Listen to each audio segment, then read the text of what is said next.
Yes, because they have made use of the bag. They have defined the bags, but they don't know the mind. They don't have the character of the one who gave it to them. Are you grasping something? Yes. So congratulations that you're born again. Because adding that knowledge of using these bags and you add the character, I assure you when I'm the God giving her this, I have assured her it's going to work. If only she can grasp my mind. But listen to the next thing. She does what I say.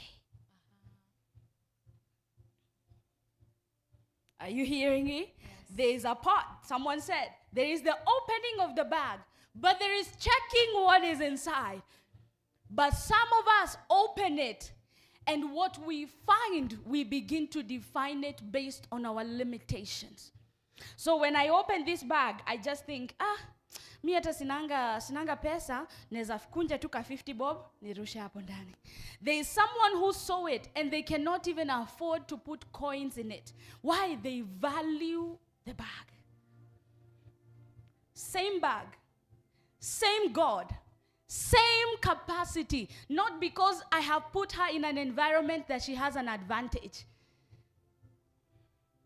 Let me have another young lady and 2 cute handbags. People are already double. If you knew it was not cute, why did you bring it to church? Give me 2 of them. Yep. Good. Esther, you can stand right here, and then Vera, you can come right here. I have given them let's assume these are identical bags, okay? I have given her life and godliness. I have given her life and godliness. Now, I didn't check where she was born. I ensured, based on my capacity as their God, I have put the same thing. The same thing, irregardless of her coming from a rich family or coming from a poor family or coming from whatever background. I have given both of them the same life, everything they will need to exist in the world, and everything they need to live to live like me. Because the only thing that gives them an advantage is to live like me. Are you understanding this? Yes. So when this one has grown up in an environment she will struggle with thoughts, guess what? She only opened like this and never checked that I gave her the ability to overcome her thoughts. That I gave her a verse that says, bring down every thought that tries to bring you captive, that does not align to the word of God. Because she didn't read that part of me, she cries all night thinking, look at how I was born. I will never make it. But remember, when this one is running, not because she hasn't been brought up in a bad background, she believes that no matter what, I can make it. I have given them the same word. Are you grasping this? Yes. Welcome, Prophet Jephthah and your wife. God bless you. Are you hearing this? Yes. I don't think you're hearing this. Are you capturing this? Yes. All of them have been brought in very humble, what we call humble backgrounds. But what I gave them was the same level of capacity I give someone that is in the background of riches, in the background of an inheritance. Let's assume her mother leaves, her parents leave inheritance for her. Capacity, ability to conquer whatever pertains this life. All of us were given the same level.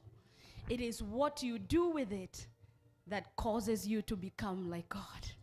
So sometimes it looks like some people are more spiritual than others.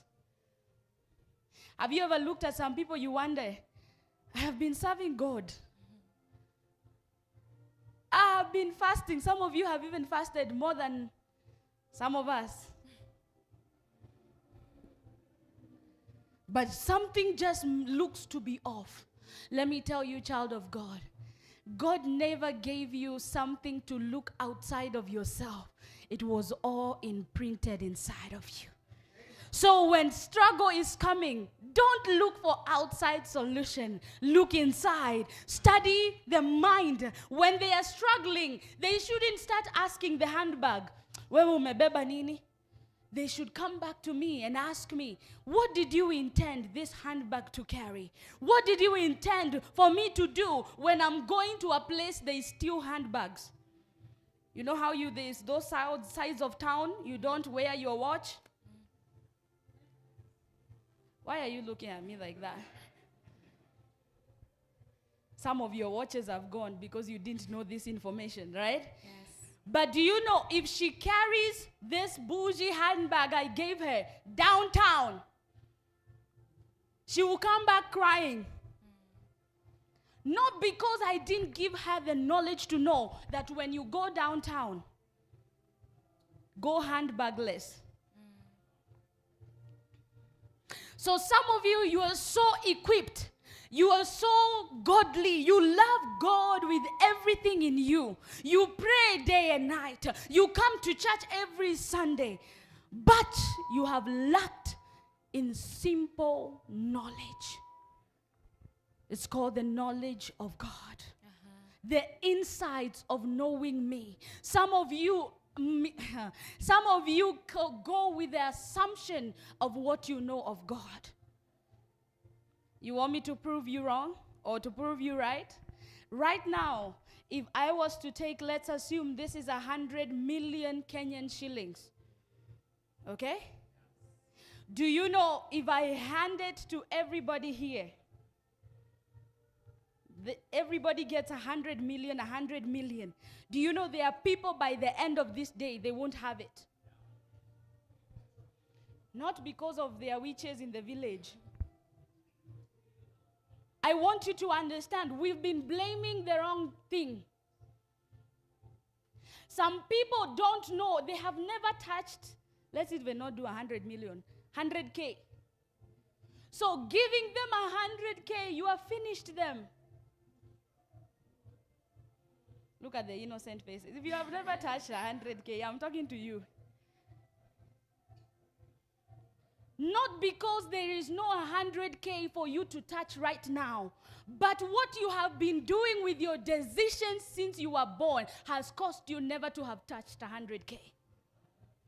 That's the mind of God. Why is it that non-believers are touching these things? It means there is something they know about our God that we don't know. I said non-believers. That even Bill Gates in his divorce, the wife is becoming a billionaire. You divorce your husband.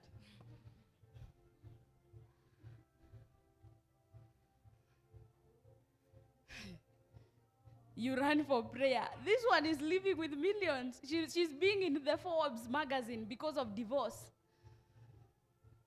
But what do? We have gained mentalities of the wrong things. Instead of focusing on knowing the giver of the gifts, we are focused on, where was I born? I'm waiting for a sponsor. If I ever come across you, don't ever say that before me. I am waiting. What are you waiting for? Can you imagine? Esther is carrying 2 bags that have everything she needs in this life and godliness. And then she tells me, "Oh, God, I'm waiting on you." Everybody, imagine Esther today is going before me in prayer and she's saying, "Lord, I am waiting for you. I know your time is the best. Though it may tarry." How many of us pray like that? You are tarrying with what? Are you trying to hear what I'm saying? If you go and you get a life circumstance that you need that 100K, it's in the bag, but you're still praying and telling me, "God, I wait for you. I know you are a faithful God. There is nothing you cannot do." If you are God, now let's switch places. If you are God, what would you do to you?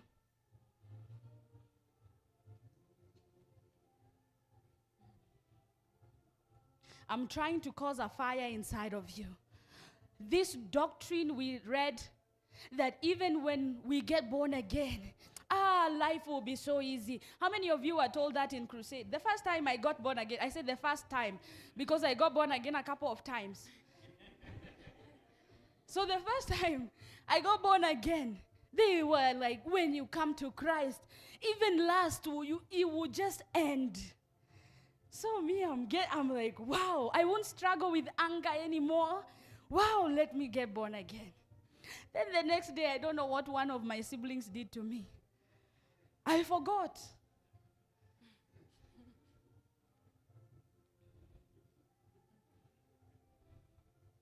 And you know those sibling rivalry you fight with stools?